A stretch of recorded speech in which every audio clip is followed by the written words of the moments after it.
The topics and opinions expressed in the following show are solely those of the host and their guests and not those of W4CY Radio, its employees, or affiliates. We make no recommendations or endorsements for radio show programs, services, or products mentioned on air or on our web. No liability, explicit or implied, shall be extended to W4CY Radio or its employees or affiliates. Any questions or comments should be directed to those show hosts. Thank you for choosing W4CY Radio. Inarticulate speech, inarticulate speech of the heart. Inarticulate speech, inarticulate speech of the heart. Inarticulate speech, inarticulate speech of the heart.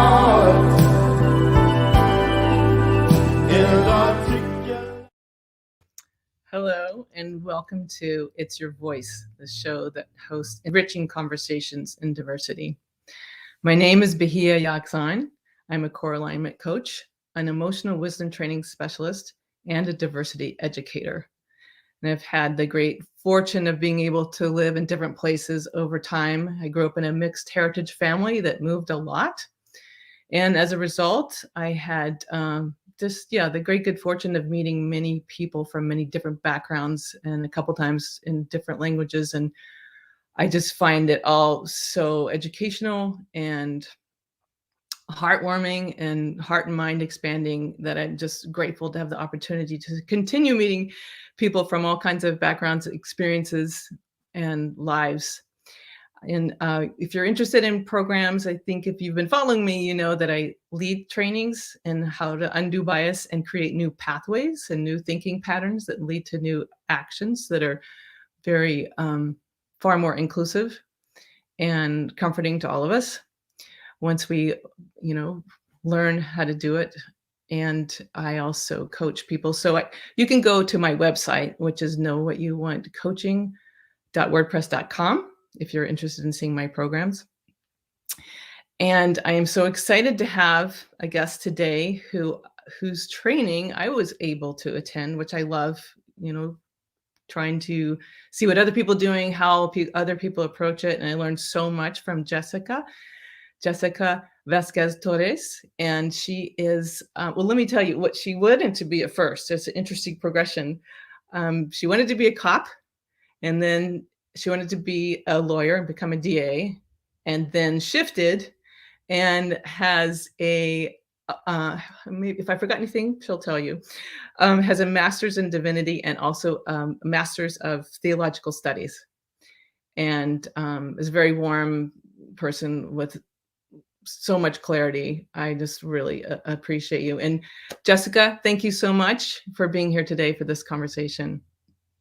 Thank you. Thank you, Bahia, for having me. Looking forward to our chat. Me too. So I'm curious about that shift. What was it? I see a theme like justice, right? Yeah, definitely, right. A police officer to help make things right, and be an attorney, and I want to be a DA, and then, wow. So tell us. Yeah. So so growing up, my grandfather was a cop. My dad was a cop for a part of his life. And my uncle was a cop. In fact, he was an FBI agent and retired from the Bureau. And I think that I certainly wanted to live in a world, and I wanted to engage in work that made a difference, right? I think that was at the core, and certainly some commitment to justice was at the core. And when I went to college, I grew up in an immigrant family, and I think that how my parents wanted me to live my life and how I wanted to live my life were certainly at odds with each other when I was 17 years old and entering college. And I think that my parents were deeply concerned about the choice of being a cop. I think they were concerned for my life and my safety. Yeah. And when I decided that, okay, I won't be a cop, but I'm going to still study criminal justice, which is what my undergraduate degree is on. And then I'm going to go to law school, right, and become a lawyer, because that isolates you from, I think, the danger they perceive. But my mom, who is a Christian woman, who was a very faithful Christian woman, really was concerned about the condition of my soul. And she was like, well, what about the hard choices you're going to have to make? And all of these things that she had probably thought of or considered, or her own biases about lawyers. And she really was pretty committed to not me being an attorney. It's like a weird immigrant story where your parent doesn't want you to be an attorney. Hmm. And I was a part of a congregation at the time. I practiced Christianity as a religion, and I was a member of a congregation that really was very invested in my considering ministry as an actual vocational path. And I went to I did an internship at a church, and something certainly was awakened. I don't know that I knew exactly what that was at the time, but when I graduated, instead of applying to law school, I applied to seminary, thinking that it would do two things, right? It would quiet the people that were really pushing me. It would quiet my parents' concerns. I would be the dutiful older child, and I didn't have to be a minister, right? Like there was nothing that said that going to seminary would make me a minister, and yet I went, and something was definitely awakened, and I did in fact become a minister, and have been that for a really long time. At this point, I have never exercised my vocational role as a minister in a traditional congregational setting. I have been much more of a nonprofit sort of work. That's been where I have lived out that particular vocation part of my life. But yeah, the commitment was always about how do we make the world different, and the life has a way of guiding you into unexpected places. So that's how my journey from potential police officer to minister, and in some ways much more of a scholar of religion these days. Wow. Thank you. Yeah, you're welcome. And you said I'm just looking at my note because you told me your the focus of your theological studies was Christian ethics. Yeah, so I have 2 degrees, and you got them right. So I have a Master's of Divinity degree, which is if you're going to be a minister in a kind of large U.S.-based denomination, think Presbyterian, Baptist, Methodist, that kind of stuff. You go to seminary, and the degree that you get is called a Master of Divinity. Which is your basic run-of-the-mill be a pastor degree. And then I did that and worked in that identity for about 10 years. And then I went back to school because I was thinking about now religion and Christianity in a much more academic way, and really have been at work doing dealing with issues of racism and diversity and issues of inclusion. And so I went back to school to get an academic degree. And the focus of my work during my master's theological studies was really about understanding the moral impact of racism and white dominance on both people of color and white people. Something that, right, there's this term that we have in Christian ethics and social ethics called moral injury, and it's often used to refer to the impact of war on soldiers. And I really wanted to think about what if we could imagine something like white dominance or racism creating a moral wound on people, then what would be the impact of that moral injury? What would be the impact to behavior, to ways of thinking, to our imagination, to the ways that we relate to each other, either across racial lines, white people to people of color, or between people of color groups and across people of color groups. So that's what I spent 2.5 years of my life thinking about, writing about. Moral injury. Wow, that's so I don't know. It just really strikes me how much that is about all of us.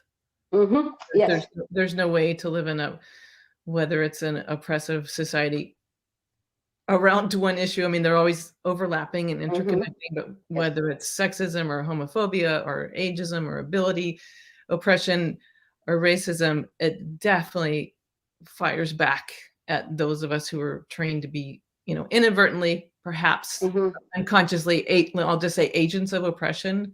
When I step on someone's foot or don't acknowledge, you bet it comes back at me, even if it's never identified at the moment, or just like internally. So I really appreciate that term. Yeah, one of the things that I think you've named there, Bahia, that it's important that I really think it's important to underscore is you know, that we in the US get really caught up in questions of intention. I intended or I didn't intend. And one of the things I really wanted to push myself to think about in that part of my life and in the work that I have been doing up to that point and in those, 2.5 years of thinking and studying, um, was really the question of what happens when we don't intend.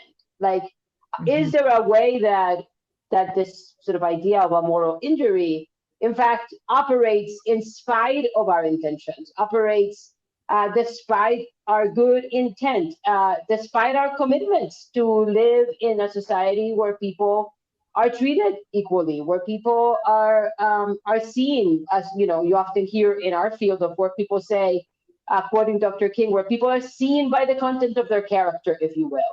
And so, I don't, my kind of work that I do at this organization, I work for a small organization called Crossroads Antiracism Organizing and Training. And our work it's not a work seeking to engage people that are committed to like oppression or committed to bias.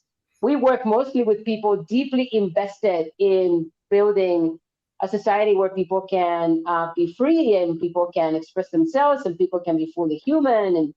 And yet we also know that in spite of those commitments, there is something happening that reproduces forms of bias or forms of harm, impacts that we don't intend. And so one of the things that it's important to, or I think one of the things that I spent a lot of my time inviting people to consider is, what if it operates despite our intentions?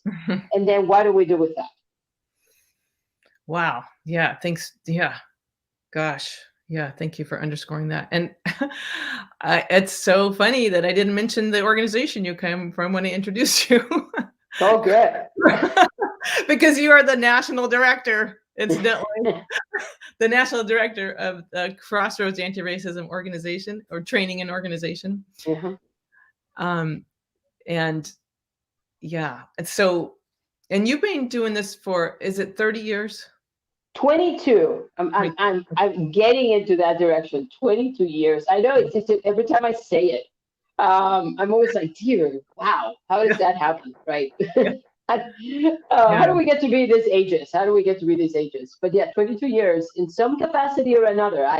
It hasn't always been my full-time job. I have, in those 22 years, I've been a program director at a large national denomination, actually in the United States, doing this work. I've been attached to a labor adjacent organization, doing labor organizing and trying to engage people in religious communities in labor work and equity around pay. And in terms of like people's work, like worker rights. I've been an admissions director of a higher education institution in the theological field. And then for the last, since 2013, I've been working at Crossroads in a full-time capacity. Those 22 years have all been connected to Crossroads in some way or another in this field. But as a full-time staffer, I've been at Crossroads since 2013. Thank you. I want to go back to your point about intention, because people who request to learn more and ask for training, or perhaps in an organization that is, hopefully communicating to their staff that would be a great advantage to all of us, to every one of us. Yeah, I mean, how often is it that someone's intending to do this who seeks out how to learn how to not do it? Right. And yes, the majority of people are like, good. That's one thing I like to lead with, is that, all human beings were born loving. You just observe some human babies. Yes. And boy, are they not like reaching out and curious. It's a natural flow that you want to connect. It's healthy, natural, loving. And sadly, over time, the patterns of like stepping back and not trusting and fearing the other, despite best intentions, to get like layered and layered and layered and layered. It's a result of conditioning. Yeah. And I just love that we can uncover the conditioning, find ways out, but it's so challenging. And And I really loved being in your training, and I loved, plus it was on Zoom, right? Because we're still in the pandemic. Because we're still in the pandemic.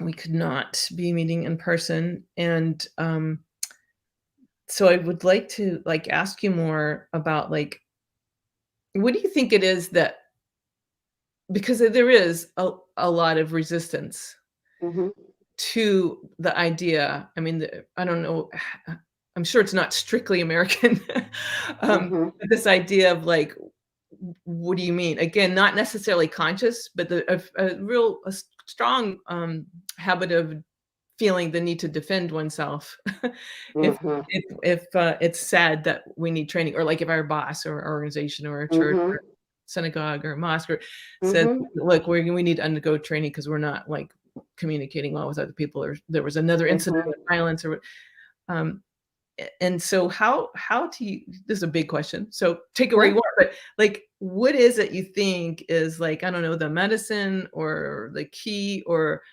the magic that helps people who are in a training and move from realizing, oh, this is not about me, and just to tune in more and kind of decrease defenses and start seeing that, oh, this can really actually lead to some great benefits if I will just trust the process. So take it. Okay. So I think there's a couple of things, right, that I would say, and maybe to give it a prelude, if you will. So I think that in the US very specifically, and you're right, there's, I've done this workshop in other parts of the world, and I grew up in another part of the world, not the United States. And so even in my own country of origin, we have racial biases and racial issues that are a part of the population, because the questions around racial bias, the questions around racism, even the construction of something called dominance or white dominance or European dominance are not just unique to the US, right? They're a part of a historical period in time, right? It comes out of the post-Enlightenment era. The Europeans are moving out of Europe, they're discovering new spaces, and they're trying to make sense of what they're encountering. And they're informed. This is why, in many ways, I continue to operate in the world of religion. They are informed by a cosmology, and by that I mean a construction or a narrative about the creation of the universe and the world that we live in which they are sort of standing at the top of that cosmology, right? They're at the top of that sort of human pyramid, and as they are encountering others, they're not encountering them with the curiosity that you talked about earlier that children have of ooh, that's interesting, let me go figure that out. But they're encountering them from a sense that these people are not like us. They may be beneath us, right? They may be less than us. Now, human beings, that's one thing as a prelude. Second thing as a prelude is that human beings, we do a number of things from the ways that we operate in the world. One is that we take in lots of information all the time. One of my favorite little books, The Person You Mean to Be by Dr. Dolly Chu, who also has a wonderful TED Talk. In that book, she talks about the fact that we as human beings are taking millions of data every day. We are just bombarded by information and data coming at us. And when you have that much information and data coming your way, you have to organize it, right? Because otherwise you're overwhelmed. You are in an information overload, and we can function. And so what we do is we create pathways to help us navigate the information. And those pathways are not just the pathways that I created on my own. No, it's the pathways that my family helped me create. It's the pathways that the institutions of society helped me to make, school or church or the club I belong to, the sports team I played in, right? I have a bunch of pathways, and they help me classify information. So I create buckets, and those buckets have a story. And one of the buckets that we have in the US is race. One bucket is gender. right? One bucket is ability, one bucket is sexuality, and we create a bucket and we place people as we encounter them in those buckets, right? And we're not consciously thinking about this, by the way. This is happening in our subconscious level. So that our capacity for organizing is quick, it's fast, it's conditioned, it's instinctual, which is why often what people say is that was not my intention or that's not what I believe. But because no, that is in fact not, that may in fact be not what you're aware of, but it is what you are doing. So that's the second thing to say. The third thing to say as a prelude to your question is that most of us walk around with an identity that we are good people. And being good in the US is a really important thing, right? From the moment that we are kids, we are inculcated with stories about the good guys versus the bad guys, the good people versus the bad people, right? Like we're told stories about us showing up as good actors in other people's realities, being pro-democracy, right? Being pro-freedom, being pro-liberty. We are good people. So when you put all of that together, and now you show up in a conversation about racism, that may invite you to consider the ways in which you may be collaborating or participating in a system of which you have no control. In a society that has made choices and has conditioned you in particular ways. The invitation to that kind of exploration then is experienced as a threat. And we experience in those moments, and I think this is where the resistance comes in, we experience something called limbic hijacking, meaning that now I am no longer operating critically. You've indicated that I may be a bad person, that I may be biased, that I may be, God forbid, racist. And now I am no longer critically engaging you. I am simply emotionally reacting. So I am going to resist. Now, as a facilitator, I have to be aware of all of that happening at any time in a workshop and in a room, in a conversation over Zoom. And there's a couple of things that I think I have to remember. One, and you said it earlier, that people are inherently good. And I do believe that. I do believe that as a person of faith. I believe that as a matter of value. Two, that if somebody is in this conversation, whether they are there because they're mandated or not, they probably have a part of them that still wants to participate in conversation. We are relational, communal animals, human beings. And so this desire to still be in that sort of community, to be a participant and be seen as one that is in. I think third, the other thing that I have to remember is that people actually do tend to have deeply held values. And then my job is not to dismiss those values, but my job is to try and hear all the way through what might be creating the resistance. Is the resistance a sense of threat that I'm a bad person? Is the resistance because we have a different analysis of what's going on? Maybe you believe it's about class, and I'm telling you it's about race. And you're sitting there, a working class person who struggles every day, who's getting work, who feels that this technologically advanced world is leaving people like you behind, right? Maybe you watch people in your life who've lost everything, or who can't find jobs, or who've gotten displaced. Maybe you're struggling, trying to keep your house. Maybe you've lost your house. Maybe your kids have gotten bullied because they don't have the thing. So for you, it's really about class. So I have to listen all the way through and not just say, no, you're wrong. If I'm gonna take apart that resistance, and I have to take that as a valid concern, and I have to say, okay, what's the bigger picture in which your concern resides? What's the bigger picture in which the concern you have and the concern I have may in fact be rooted in the same thing? And it's that place of trying to get people to see that we in fact have much more in common, and that the threats against our wholeness as a community are actually often the same threats, even if we can see them. That I think it's the hard work of doing this work. It's also where the benefit comes in. If we could figure out and become aligned on the fact that the real issue isn't, that the real issue of class and racism are rooted in the same place, so that if we could align ourselves, we will more effectively get the things we need to live with dignity. If we could figure that out, that would be the sweet spot.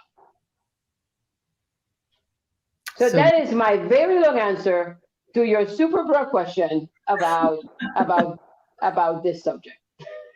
Well, great. We needed it. We needed a long answer. So what did that? So let me ask you, what did that? You're a facilitator. You do this.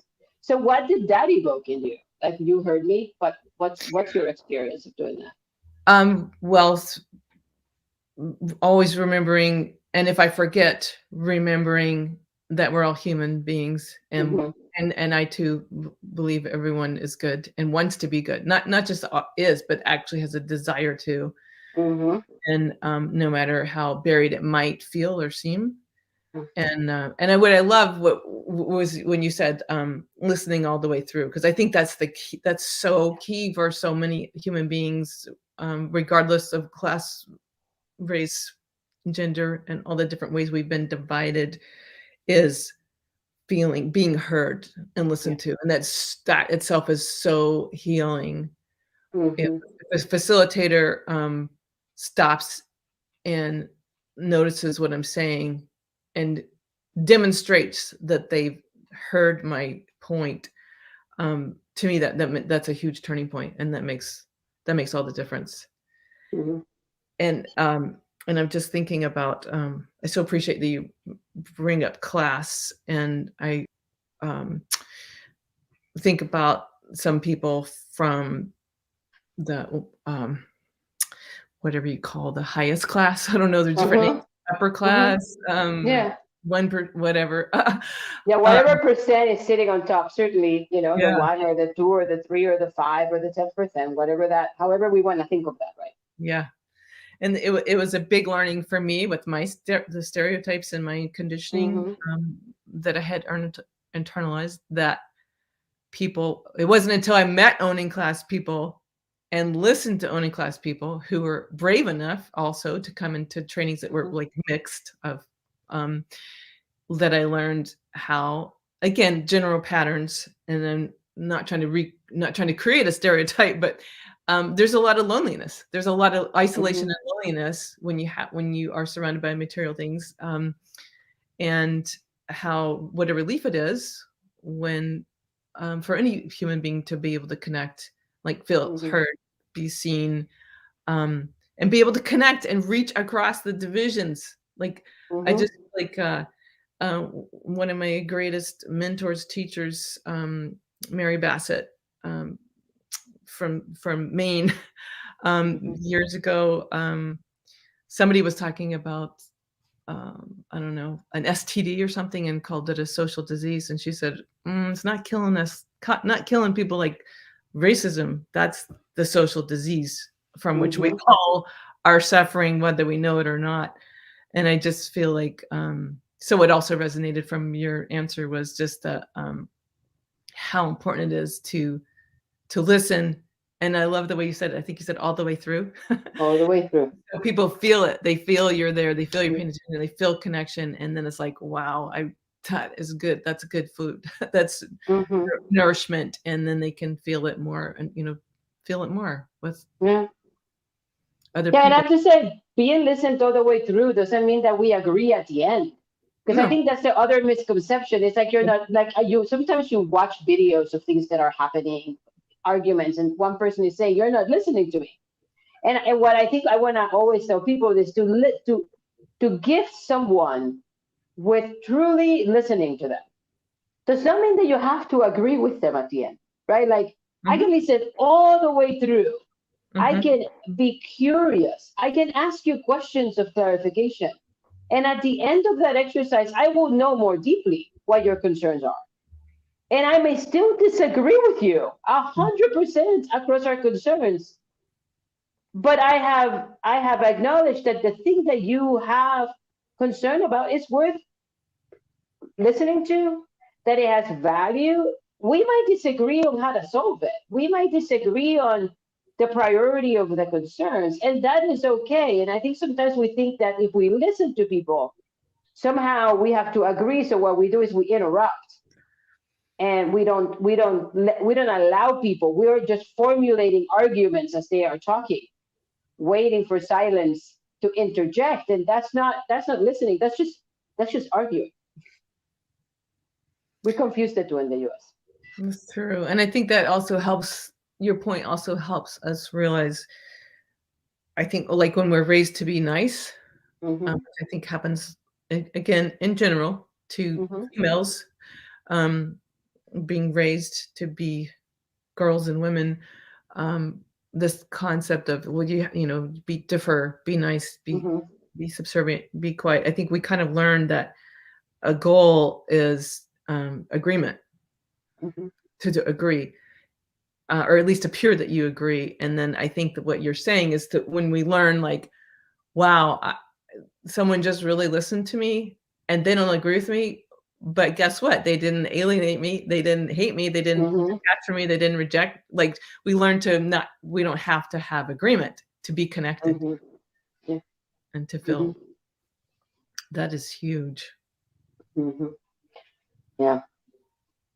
One of the things I would say about here that I think, just to, if I may, I think you talked about the importance of thinking about class.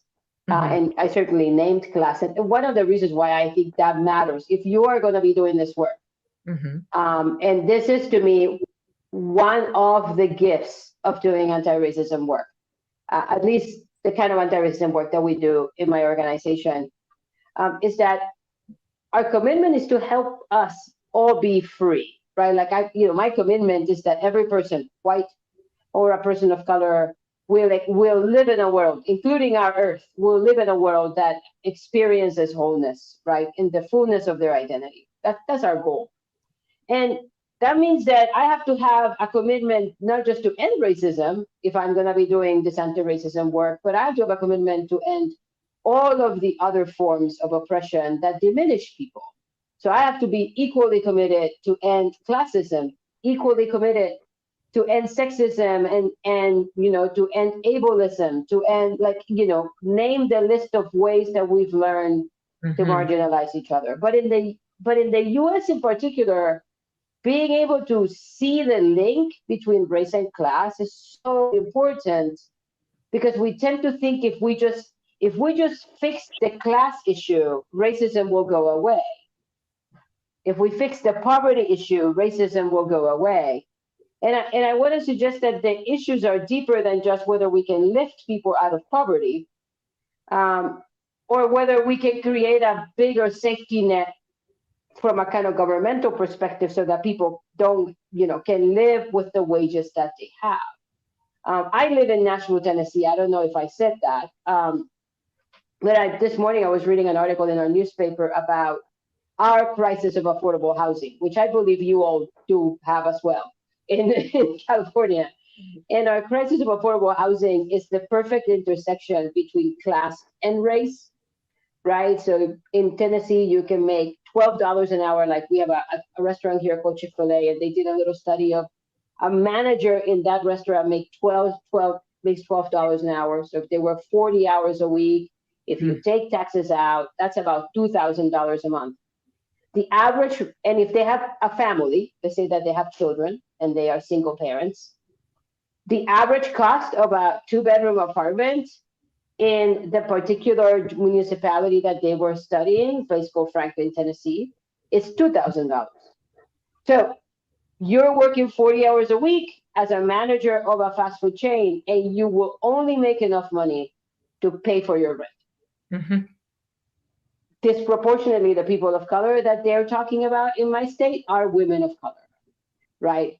And so suddenly the intersection between class and race becomes clear, right? It isn't just, it's a class issue. It's a class issue impacting disproportionately people of color, which makes it a race issue. And so that's that link. How do we learn to see that link? I think is key. Also, and liberating, I think. And also, you mentioned gender. That was yeah. It's the gender issue, it's a class issue, and it's a race issue, all wrapped in one single issue. Should we have a living wage or not? Should we index our wages to inflation so that people can continue to get the wages they need in order to keep up with the cost of housing? So suddenly a single issue of like living wages is actually a racial issue a gender issue and a class issue, which means we could actually build coalitions in ways that allow us to all get what we need, which is, in the case of this little case study, housing that is safe for our family and ourselves. That's where the intersections matter. Yes, and it's just so true how like the truth of like how liberating that will be for all of us. If single parents, if everyone can afford housing and does not have to live with the stress of can I make my payment? How am I going to feed the kids? How am I? It's just like, imagine how much better the world is for everyone, and how we can get close. I mean, it's exciting to reach a stage where there's opportunity and time and energy to actualize your something beyond survival, like your vision for things, or the book you want to write, or painting you want to make, or or help your children cultivate what they love so they can contribute what they really want to contribute in the world, rather than feeling like, oh, I have to do this kind of job because I'm perceived as only being able to do that kind of job. But the truth is I want to do that. And I guess I love that you said that's a goal, and but the greatest benefit is like, what does liberation mean? And that our liberation is tied together and connected. And I that phrase keeps coming to my mind: none of us are free until all of us are free. And the truth of that just feels more and more and more real. What would you say? I mean, we've already sort of described some of the challenges. I don't know how you just, again, take this where you want, but like one thing we used to ask people was, what do all the forms of oppression have in common? And that was one way they could get a link of why it's so important to connect work towards addressing all of them, and inevitably the groups of people would get to a place where they would recognize, oh, well, threats or threat of violence or actual violence, and using power over people was what keeps some of these, or what keeps all of these patterns in place. But I love that you add so much more to the language and the way to conceptualize it. What are other ways people can, you talked about the root, like what's the root cause, what's the link, what are other things you point to, or other ways people can find the link, the connection, the root, common? So this is where I will use one of those words that tends to set people off. So if you're watching or you're listening, don't tune me out yet. So in my work, we would say that the root is something we would call hegemony, which is another way of talking about domination or domain, or the way that power operates at a number of levels or domains, which is the language of a sociologist named Patricia Hill Collins. And so we would say that what another way of thinking about that hegemony in the common language of the United States today is to talk about something called white supremacy. Now, our initial response often when we hear the word white supremacy is to think about things like nationalist groups or separatist groups, or what is sometimes is termed as sort of white right-wing groups, like militarized kinds of organizations. Or we tend to think about like long historical organizations like the KKK or the Aryan Nation, right? So our mind immediately formulates a picture, and we are not in it, right? Like whoever is like, that's not me, that's not what I believe, right? I love everyone.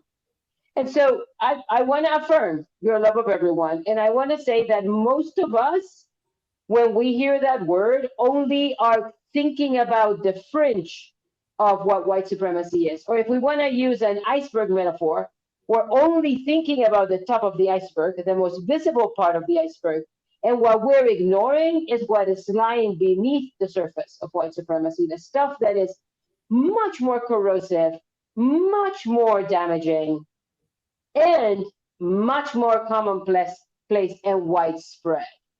And so we would say that the root that binds so many of our oppressions, it's the kind of white supremacy that lies beneath the level of the water that we can see.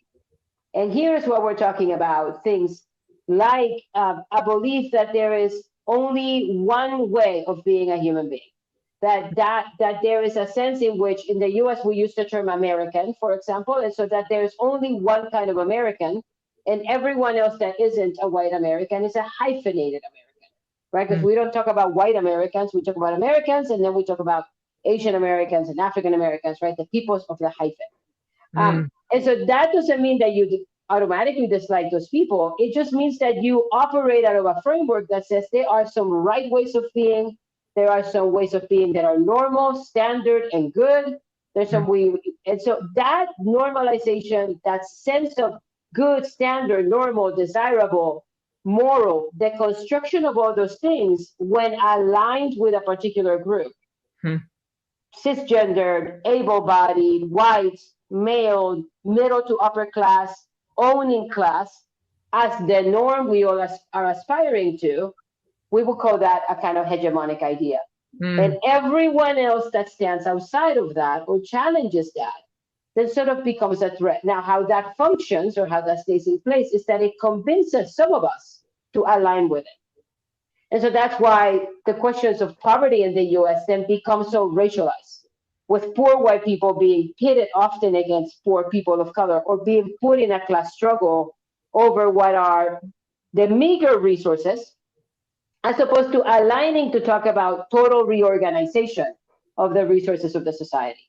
Or cisgender people, people who align with their, the gender assigned at birth, get put against and in battles with LGBTQIA and trans folks over rights and over the right to participate in society in the fullness of their expression. And so the techniques of divide and conquer that keep us from seeing what lies underneath, which is harming us all because it's not letting us, any of us, be our full selves. It's what we would create, what would say is the cost and the things that we all have in common at the same time. So how do we battle against that? How do we pay attention to what lies beneath? It's actually one of the skills that we all need to develop. So it isn't about being called a word or being put in a camp. It's about understanding the arrangement in which we are living, which is ultimately costing us all. Because it means that 1% of the population ends up with enormous resources, whereas the rest of the population, a significant portion of the population, ends up either struggling or constantly grasping for the promise that they can be like the 1%, but the 1% isn't actually invested in, right? Jeff Bezos, as a 1%er, could have taken all the money from SpaceX and instead use it to end and eliminate all medical debt and all student debt in the US, still have money, and actually create a different kind of equity and opportunity. Instead, he went to space, right? And so the 1% is seldom interested in solving the issues. It ends up using the battles between groups of people as a way of keeping us all from recognizing that there is something structurally we have to alter in our nation. So how do we learn to see beneath the surface of the water? Wow. I thank you so much. That was an excellent illustration. And the term hyphenated people, I don't think I'll ever forget that. Like there are Americans and then there are that kind of American or that kind of American or that kind of American that aren't like. Yeah, as a citizen that is often interrogated and presumed not to be a citizen, I'm mindful that I don't fit the standard of what an American is supposed to look like, which is why when I travel, I always travel with my passport, because I want to be able to prove that I am, in fact, have a right to be here. Yeah, that is painful. Yeah, and yet, and let me say one more thing. And I also know that there are so many people who are born in the U.S., who are citizens of the U.S., who can't even afford to get a passport, right? Who are struggling financially. So I'm mindful that even within that structure, I am not without privilege. I mean, we started by talking about my degrees, right? We Mhm. started talking about my education, and it's not because I grew up in a place that had any of that. It's just that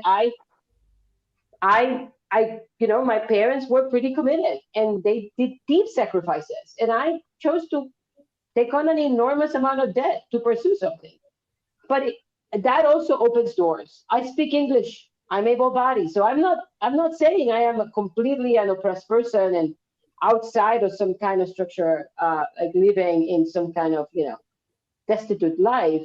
I have lots of advantages that other people don't have, white or people of color. And I'm still carry a passport because I don't think often people believe me that I belong. And those two things can be real at the same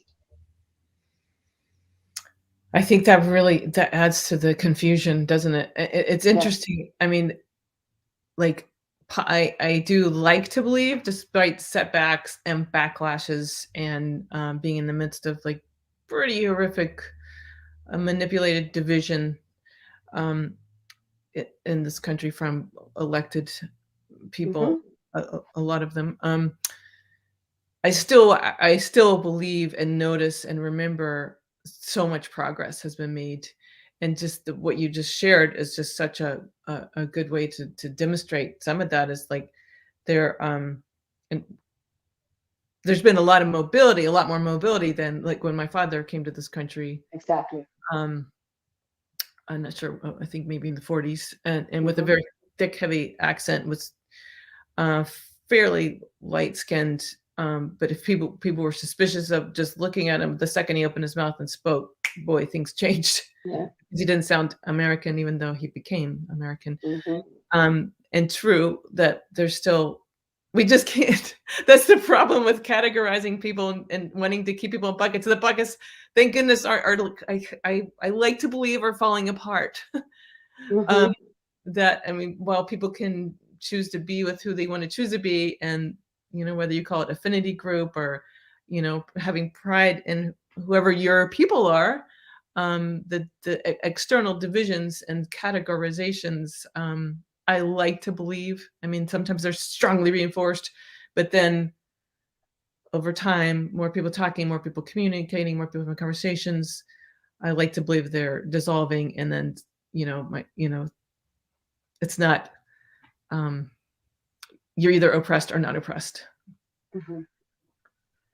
But I see we just have a couple of minutes left. What would be, how would you like to wrap up um, your closing statement for this conversation? Yeah. No, well, so first, a word of gratitude to you for the invitation to just be in conversation. And I think second, for the listening audience, or the viewing audience, I think I just want to continue to encourage us to lean into this world with a kind of curiosity that invites us not to simply presume that we have it all figured out, but the Mhm. kind of curiosity that invites us to interrogate, right? To not take things for granted, but to ask hard questions and to stand up uh, for the answers and to wait to receive the answers, to consider the answers, and to then turn around and ask more hard questions. Um, we are lacking a fair bit of curiosity, not just about each other, but I think a fair bit of curiosity about the decisions that we are making collectively that Mhm. ultimately harm us all. So how do we lean out? How do we lean out in reaching out to others and lean in to listen, and sit for the conversation, even if it makes us uncomfortable. Mm. So thank you. Thank you so much. It's been incredible. I look forward to talking to you more. And I also want to thank our sound engineer Roxy, who makes this all work, and our producer Dean Piper, who's incredibly industrious. And to all, and Jessica, thank you so much again for being here. And to all the listeners, really appreciate your devoting time to listening to these conversations in diversity. And be sure to tune in next Wednesday at 8 p.m. Eastern Time. to listen or watch live on www.w4cy.com.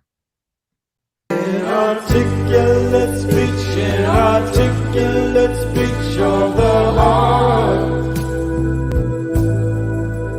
Inarticulate speech, inarticulate speech of the heart. Inarticulate speech,